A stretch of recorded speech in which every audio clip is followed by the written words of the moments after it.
মূর্ছা যাবেন। দুনিয়ার সবচেয়ে উৎকৃষ্ট সুগন্ধিও তার সাথে তুলনা করা যায় না। সব ব্যথা, অনুশোচনা আর দুঃখ আপনার ভেতর থেকে মুছে ফেলা হবে। বাকি থাকবে কেবল সুন্দরতম অনুভূতি, যাতে আপনি জান্নাতের নিয়ামত পূর্ণভাবে উপভোগ করতে পারেন। অবশেষে আপনি প্রবেশ করলেন জান্নাতে। আহ, কি শান্তি! আপনার জন্য সেখানে আছে জীবন, যার কখনো শেষ হবে না। আপনার জন্য আছে স্বাস্থ্য, ফলে আর কখনো অসুস্থ হবেন না। আপনার জন্য আছে যৌবন, ফলে আর কখনো বুড়ো হবেন না।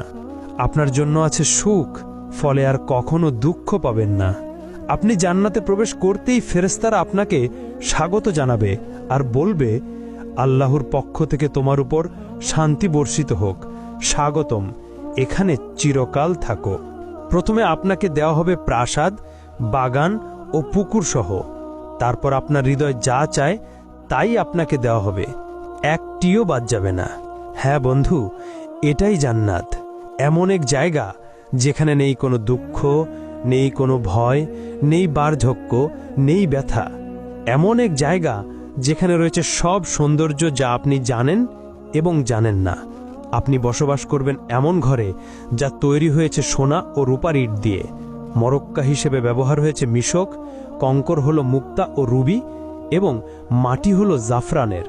আপনি ফিরে এসেছেন সেই জায়গায় যেখানে আপনার সৃষ্টি হয়েছিল প্রথমবার। অতঃপর ফেরেশতারা আপনার সাথে কথা বলবে।